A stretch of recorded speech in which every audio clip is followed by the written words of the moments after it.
자, 이제 우리가 이제 2장에 보면은 2장 주제가 이제 하나님과 삼위일체예요. 이게 순서적으로 중요한 그 내용이 순서적으로 나오는 거예요. 그러니까 제일 중요한 건 성경 자체에 대한 교리. 그다음에 두 번째는 뭡니까? 하나님과 삼위일체. 그러니까 초기 그 교부 시, 그러니까 속사도 시대나 교부 시대 때 제일 먼저 헷갈린 게 논쟁이 많았던 게 삼일체 교리 논쟁이 많았어요. 그래서 우리는 이 삼일체 논쟁 자체가 기독교에 아주 그러니까 만약에 삼일체를 부정하면 그건 뭐 보나마나 그건 100% 이단이에요. 뭐 다른 게 아무리 정통이라도 삼일체 교리가 잘못되면 그건 이단이에요. 그렇기 때문에 우리가 로마 천주교가 아직은 뭐 공식적으로 표명을 하지 않았지만 마리아를 만약에 삼위일체로 거기에 포함시켜서 만약에 저들이 성부, 성자, 성령, 마리아 만약에 이런 식으로 한다면은 뭐 천주교는 뭐 원래부터 잡다한 바벨론 종교였지만 만약에 마리아를 그딴 식으로 또 공식적으로 그들은 하고도 남아요. 앞으로 그렇게 할 거예요. 틀림없어요. 우리는 천주교에 대해서 조금 더 애착을 가지면 안 돼요. 근데 가장 큰 문제는 뭐냐면 천주교에 대해서 애착을 가지고 있는 학자들이 너무 많다는 거. 로마 천주교가 다시 돌아오지 않겠는가. 다시 저들이 그거는 정말 그거는 꿈 같은 소리고 그건 내가 볼 때는 그건 꿈에서도 안 이루어질 일이니까 그런 기대나 망상을 하면 안 된다고. 그러니까 우리 에큐메니칼 관련된 에큐메니칼주의자들은 로마 천주교가 뭐 다시 돌아올 거라는 그 소망, 아주 순진한 소망을 가지고 사는데 절대 그럴 일은 없어요. 우리가 이 삼일체 신앙에 대한 걸 잘 알아야 돼요. 그리고 이제 오늘 2장에 이제 우리가 먼저 중요하게 예비적으로 다뤄야 될 게 뭐냐면 하나님의 존재에 대해서 다뤄야 돼요. 왜냐하면 우리가 하나님이 존재하시느냐 안 하느냐의 문제는 이거는 우리가 사실은 기독교 2000년 역사상 많은 변증이 있었고 또 철학에서도 이 문제를 참 여러 부분으로 여러 방면에서 다뤘고 또 우리 기독교 내부에서도 하나님의 존재에 대한 다양한 그 변증 방식이 사실은 있어요. 그러나 이제 성경 자체에는 하나님의 그 존재에 대한 변증의 내용이 전혀 없습니다. 이 얘기는 뭐냐면 하나님께서는 당신이 존재하냐 안 하냐는 것 가지고는 아예 그것 자체를 논쟁이 대상이 될 게 아니라 하나님은 존재하시기 때문에 그거 가지고 무슨 논쟁할 게 없는 거예요. 하나님 편에서는 그렇다는 얘기예요. 그러나 이제 사람의 편에서는 하나님이 존재하느냐 안 하느냐에 대해서 문제는 사실 굉장히 중요한 문제거든요. 그래서 지금도 예를 들면 복음을 전할 때 야 하나님이 존재하시느냐, 하나님 진짜 계시느냐 이런 것들을 아주 가장 기본적으로 하지 않습니까? 그래서 이제 역사적으로 여러 이제 그 세계관 또 그다음에 철학 이런 관점에서 특히 이제 여기 책에도 나와 있지만 이제 유물론이 가장 우리 성경의 하나님의 존재에 대해서 가장 아주 강력하게 부인한 그 학설이 이제 유물론이에요. 유물론. 그래서 유물론은 공산주의자들만 가지고 있는 철학이 아니라 사실은 엄밀히 얘기하면은 예수님 믿지 않는 사람은 다 유물론자입니다. 공산주의자들만 유물론자가 아니에요. 예수님 믿지 않는 사람은 다 유물론자예요. 왜 그러냐? 그들은 1차적으로 이 세상이 결국은 어떤 신적인 초월성보다는 그것은 배제하고 철저하게 인간은 물질적 존재이고 물질적 토대 위에서 살아가고 결국 그것으로 끝이다. 이게 이제 유물주의란 말이에요. 그리고 우리가 다른 종교도 보면 알겠지만은 다른 여타의 종교들도 겉으로는 종교 생활을 하지만 사실은 가만히 살펴보면 그들도 결국 유물론자들이에요. 진짜 자신의 그 신적인 종교를 위해서 온전하게 헌신하는 이들은 별로 없어요. 그들 자신이 결국은 뭐예요? 그들이 믿는 종교는 하나의 그저 표피, 그냥 위장된 간판일 뿐 뒤에서 몰래 하는 짓은 뭐예요?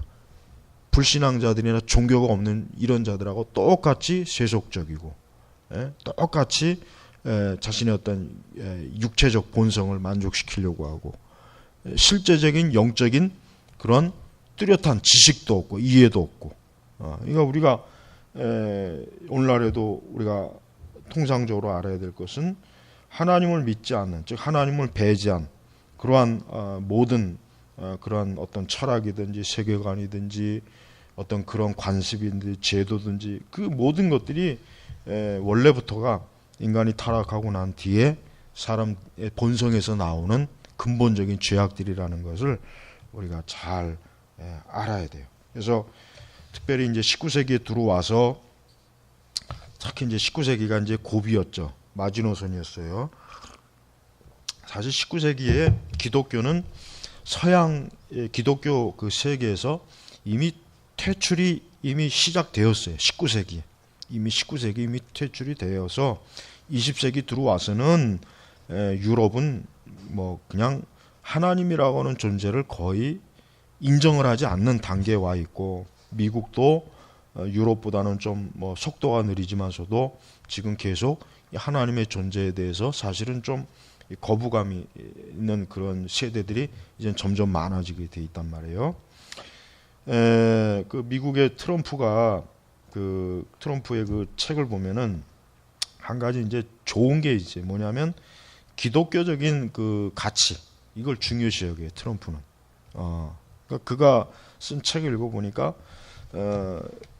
우리 기독교인들이 좀 유심히 봐야 될 게 뭐냐면 기독교적인 그러한 영향에서 이탈된 미국의 심각한 그런 문제들을 트럼프가 굉장히 우려하고 있다는 거. 그래서 다시 기독교 신앙을 우리 미국 사회에 다시 회복해야 된다는 거.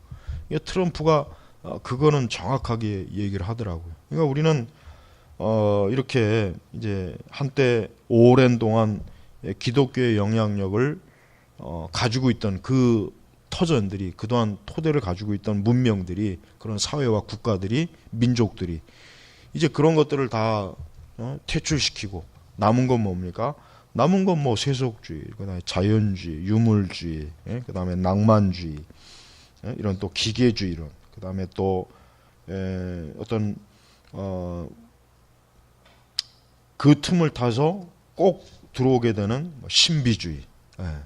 그러니까 이런 것들이 지금 이제 보편적으로 과거의 서구 기독교 문명이었던 곳들이 그런 것들이 지금 대체되고 다 대체가 되었어요. 대체가 되었단 말이에요. 그래서 서구 사람들 중에 거의 하나님 믿는 사람은 없어요.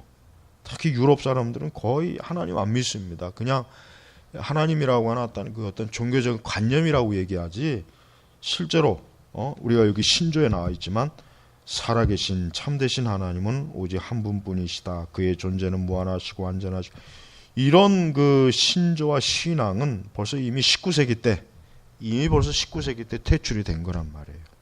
그래서 우리가 기독교 신앙의 가장 근본이 뭐냐? 결국 하나님의 존재예요. 하나님이 존재하시느냐 안 하느냐. 그래서 지금 많은 변증책들이 가장 심각하게 많이 다루는 문제가 뭐냐면 하나님의 존재에 갖고 변증을 많이 해요. 왜냐하면 일단 하나님이 존재하신 것에 대한 그런 이해와 믿음이 있으면 나머지 문제들은 다 그냥 자연스럽게 이렇게 풀어낼 수 있지만 일단 하나님이 존재하지 않는다. 또 하나님이 존재할 수 없다. 또 뭐 하나님이 존재하는지 안 하는지 모르겠다. 이런 불가지론. 또 무신론. 또 적극적으로 나오면은 새로운 무신론자들처럼 하나님이 어딨냐는 식으로 이렇게 나오는.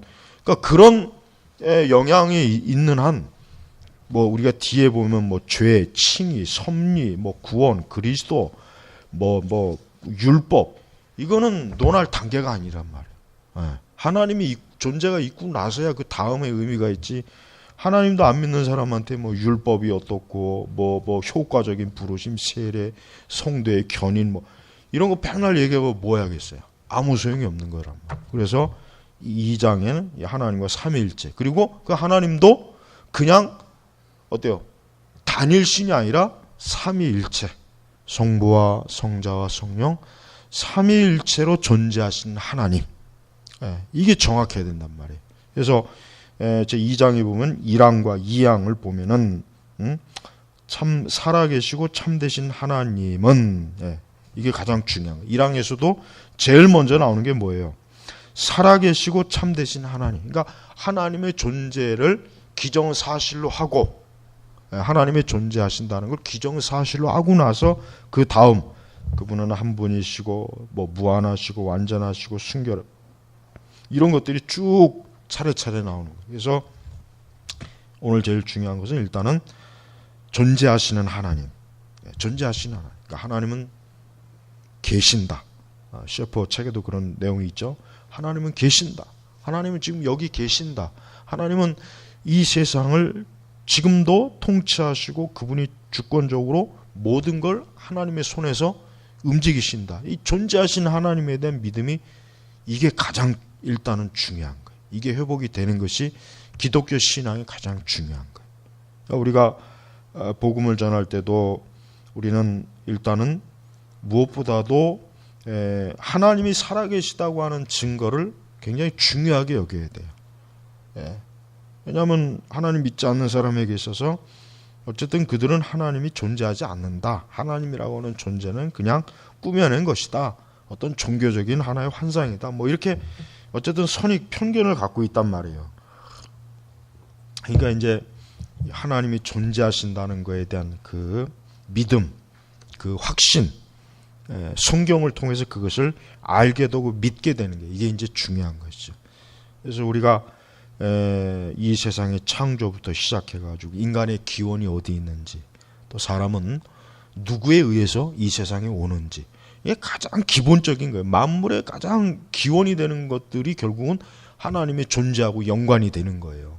그래서 우리는 살아계신 하나님에 대한 믿음을 제일 먼저 분명하게 우리가 잡고 있어야 되고, 우리는 이 하나님이 빠져 있는 그 어떤 영적인 그 가르침이라든가 어떤 그런 종교적인 체계, 어떤 무엇이든지 간에 이 하나님에 대한 명확한 인식과 믿음이 없으면은 우리는 그것은 첫 번째부터 초기부터 잘못되었다는 것을 우리가 확실하게 알고 있어야 돼요. 그래서 살아계신 참되신 하나님이라고 하는 이 신조 1항, 이게 우리 기독교 신앙의 근본적인 토대가 되는 거예요. 그러니까 살아계시고 참되신 하나님을 믿지 않는 이상은 우리의 모든 기도라든가 예배라든가 교회라든가 이런 것들이 다 결국은 의미가 없잖아요. 아무 의미가 없단 말이에요. 그래서 이 새로운 무신론자들이 하나님이 살아계시다고 하는 것을 집요하게 공격하는 이유가 뭐냐? 바로 그거예요. 하나님이 살아계시다는 것을, 그런 환상과 기대를 꺾어놔야 무신론, 이런 무신론, 하나님이 없다는 이것이 퍼져나갈 수 있다. 그렇게 저들은 전략을 쓰는 거죠. 사실 그게 이제 효과적인 전략이긴 해요. 그래서 우리가 19세기부터 자유주의 신학자들이나 세속주의 철학자들은 하나님의 존재에 대해서 의심의 씨앗을 사람들한테 뿌려놨어요. 그게 나중에 점점 자라서 결국은 무신론이 이제 주류를 이루는 거예요. 무신론이. 과거 중세시대에는 무신론자들은 거의 없었어요. 무신론자들은 뭐 있다고 해도 극히 소수, 또 드러내지도 못하고 자기 자신을 그렇게 드러냈다가는 뭐 바로 그냥 뭐 화형장으로 가서 통닭구이가 된단 말이에요. 아주 그냥 바로 그냥 죽여버려요. 중세시대 때는 그랬단 말이에요. 그러니까 이 하나님에 대한 이런 불신앙적인 믿음은 사실 이미 뭐 처음부터 오래도록 뿌리가 있는 거지만, 이것을 공개적으로 확연하게 드러난 것은 19세기부터다 하는 것을 우리가 알아야 됩니다. 그리고 지금도 여전히 하나님의 존재를 사람들이 믿지 않죠. 사실 하나님이라고 하는 존재를 믿지도 않고, 기독교 내부도 하나님의 존재에 대해서 여러 아주 참 성경에 맞지 않는 그 내용들을 끄집어 들여와 가지고 사람들한테 오류, 잘못된 내용들을 많이 퍼뜨린단 말이에요. 그래서 우리는 어떤 경우에도 하나님의 존재하심에 대한 확고한 믿음을 가져야 되고, 이것은 그 자체가 진리이고, 또 그걸 통해서 우리가 사람이 하나님을 믿고 하나님에게 나아갈 수 있다는 것. 그래서 우리가 십계명의 첫 번째 조항도 그렇고 두 번째 조항도 그렇고, 하나님이 존재하시기 때문에 십계명의 첫 번째와 두 번째, 세 번째, 네 번째 조항이 있는 거예요. 하나님이 존재하지 않는다면 십계명의 전반부가 있을 필요가 없죠. 그렇죠? 그러니까 다른 어떤 종교도 하나님의 존재에 대해서 인정을 하지 않아요. 불교 같은 경우는 전형적인 불교는 철학이고 무신론이지 불교는 신이 존재를 부정해요. 그러니까 불교가 기독교의 그 인격적인 하나님의 존재에 대해서 불교가 많이 비판하는 이유가 바로 그런 것 때문이란 말이에요. 그러니까 불교는 스스로 모순이 많아요. 종교도 아닌 주제에 종교인 척하는 거. 그게 잘못된 거예요. 엄밀히 말해서 하나의 철학이고 무신론인데 왜 종교 행세를 하고 있냐 이거예요, 저들이. 그러니까 그들 스스로 모순이에요. 겉으로는 기독교에 대해서 비판하고 뭐 자기들의 그 무신론적인 것들을 얘기하면서 자기 자신들은 종교 행세를 하고 있잖아요. 그러니까 우리가 불교는 뭐 한두 가지 모순이 있는 게 아니에요. 불교에서 기독교 비판하는 책들을 보면은 말 같지도 않은 내용들이 너무 많고 그들 자신이 답이 없어요. 우리처럼 명확하게 명제적 진리가 있는 게 아니란 말이에요. 그들은 우리 기독교의 명제적 진리를 부정하면서 자기 자신들의 명제적 진리는 하나도 내세우는 게 없어요. 그게 얼마나 멍청한 거. 그러니까 머리가 나쁜 사람은 불교를 믿고 머리가 좀 좋은 사람은 천주교로 가고 머리가 아주 나쁜 사람들은 이 사이비 이단으로 가는 거예요. 이건 명확한 사실. 물론 이게 영적인 게 기반을 두지만은 조금만 생각해봐도 기독교가 진리라고 하는 것은 이거는 명확해요. 그 외 여타 모든 종교들은 그건 종교가 아니라 그는 한낱 그래서 사람을 얽매이는 하나의 그냥 구속하는 좋지 못한 아주 잘못된 하나의 종교, 악종교, 사단의 종교. 여러분 하나님이 존재하시다는 이 명제 이거를 우리는 조금 더 포기하거나 조금 더 양보하면 안 됩니다. 지금도 하나님은 살아계시고 존재하신다. 이게 우리 기독교 신앙의 근본이에요. 근본. 이거를 부정하는 거나 하는 모든 가르침이나 내용들은 실상은 자기 자신들을 무너뜨리는 것인지도 모르고 그렇게 기독교를 비판을 해요. 근데 사실은 그들 자신이 아무런 소망도 없고 명제적 진리도 없으면서 기독교를 비판한다는 사실만 잘 인식하면은 기독교에 대해서 비판하는 어떤 잡다한 소리도 우리는 굳이 뭐 신경 쓸 필요가 없어요. 우리는 솔직한 얘기로 굳이 뭐 하나님의 존재하심에 대해서 굳이 얘기할 필요도 없어요. 그냥 스폴처 목사님이 얘기한 대로 사자는 자기 자신을 존재할 필요가 없어요. 증명할 필요가 없어요. 사자는 그냥 사자를 풀어놓으면은 알아서 다 그 사자가 그 날카로운 이빨로 다 어때요? 다 사자를 없다고 하는 부정한 자를 다 물어 뜯는단 말이에요. 그러니까 우리는 이 명제적 진리를 명쾌하게 선포하는 게 중요하지 굳이 방어할 필요가 없는 거란 말이에요. 그러니까 변증도 공격적인 방어가 중요하지 마치 기독교의 진리가 문제가 많으니까 방어적 변증은 나쁜 거예요. 그러니까 방어적 변증을 할 필요가 없어. 오히려 적극적으로 우리의 진리를 드러내는 변증을 해야 되는 거예요. 그게 진짜 변증이에요. 그러니까 여러분들이 안 믿는 사람하고 대화할 때 조금도 물러서면 안 돼요. 하나님이 계시다. 네가 하나님 믿지 않으면 결국은 너만 망하는 것이 너만 멸망하는 거지. 네가 지금 아무리 네 입으로 하나님 없다고 떠들어봐야 살아계신 하나님이 없어지는 게 아니다 이거예요. 저 태양 떠오르는 태양을 가지고 태양이 없다고 하는 거나 똑같은 짓이다고 그렇게 얘기해 주면 돼요. 변명할 것도 없고 설명도 복잡할 게 없어요. 결국 하나님 존재를 부정하면 네가 망하는 것이다 이거예요. 그렇게 얘기해야 돼요. 그렇게 우리가 변증을 해야 된단 말이에요. 그게 훨씬 더 효과가 좋습니다. 불신자들에게 끌려다니면 한도 끝도 없어요. 자, 기도하겠습니다. 하나님 아버지 감사합니다.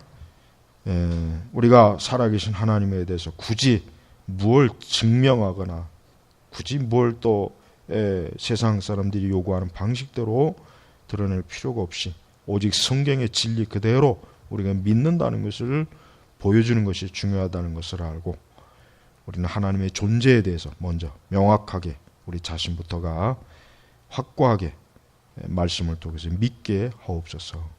감사하며 예수님의 이름으로 기도 올렸습니다. 아멘.